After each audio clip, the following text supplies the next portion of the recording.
Marie-Hélène Le Thénault, je suis directrice de Jean-Noël Torel Foundation et nous soutenons activement un beau projet d'éducation qui s'appelle Heart Leadership University.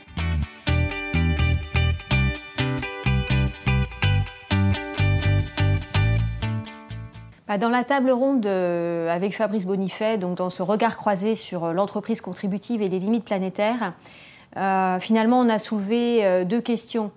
Y a-t-il une question écologique? C'est-à-dire, y a-t-il un enjeu? Est-ce que l'économie est compatible avec le vivant, l'économie telle qu'on la connaît aujourd'hui? La réponse est plutôt non, c'est-à-dire que l'économie fonctionne aujourd'hui au-delà des limites. Et si on devait tenter de réajuster notre économie pour qu'elle prenne soin de la maison commune, comment on fait? Donc les moyens pour le faire. Et finalement, on est arrivé à une forme de consensus sur l'importance de l'éducation et notamment de l'éducation des dirigeants, de refondre en profondeur cette éducation pour qu'ils aient à la fois la connaissance des enjeux et aussi la connaissance des outils et des méthodes pour transformer leurs entreprises.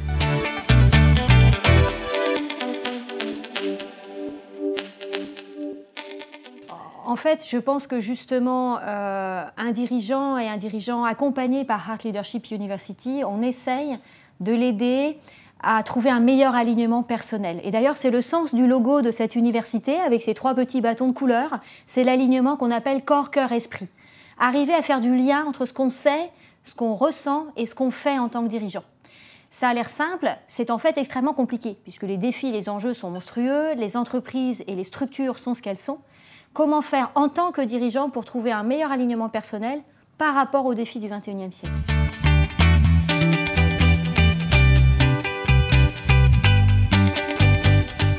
Alors je dis souvent que plus un sujet est urgent, plus il faut réfléchir. Non pas pour ne rien faire, mais pour comprendre les causes racines et pour écouter profondément ce qui fait de nous des humains. Finalement, la mission de Heart Leadership University, c'est de contribuer à préserver notre humanité au XXIe siècle. Ça suppose d'avoir pris le temps du débat et le temps de la réflexion sur ce qui fait vraiment de nous des humains. Quelles sont les qualités humaines indéniables qui font qu'on est bien mieux que des robots, qu'on est plus performant, plus puissant, plus intéressant que l'intelligence artificielle? Alors on peut en lister quelques-unes. L'humour est une qualité proprement humaine.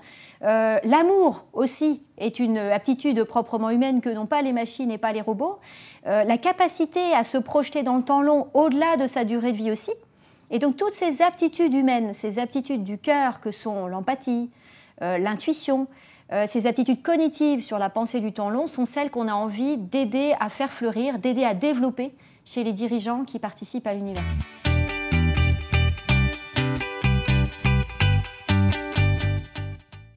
Alors, la plupart des études prospectives travaillent sur différents horizons possibles, différentes ruptures, différents événements qui vont arriver à l'humanité. L'histoire de l'humanité n'est pas lisse.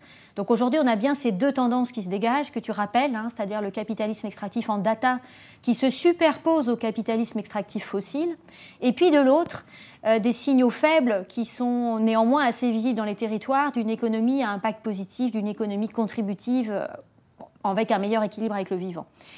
Il est fort probable qu'on doive aller jusqu'au bout du scénario 1 et à son effondrement par manque de ressources et d'énergie et par crise sociale, crise politique et crise économique, avant que le scénario numéro 2, qui est cette perma-économie, prenne pleinement sa place. Je pense que, et d'ailleurs c'est ce qu'on trouve dans l'ouvrage de Jean-Didier Vincent, Biologie du pouvoir, c'est que les humains sont beaucoup plus drivés, beaucoup plus pilotés par leur désir sans fin de puissance et de pouvoir, que par leurs émotions et a fortiori leurs émotions positives. C'est-à-dire que l'amour du pouvoir dépasse souvent le pouvoir de l'amour.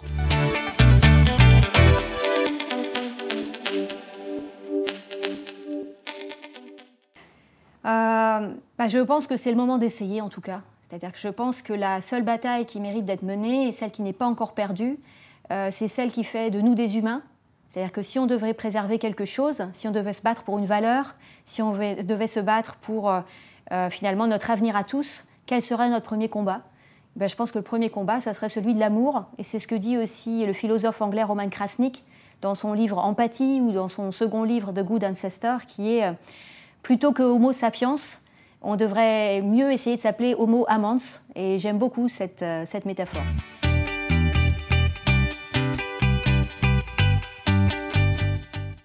Je vais reprendre à mon compte une phrase que Fabrice Bonifay nous a partagée tout à l'heure, qui est l'important, c'est pas ce qu'on sait, c'est ce qu'on fait de ce qu'on sait.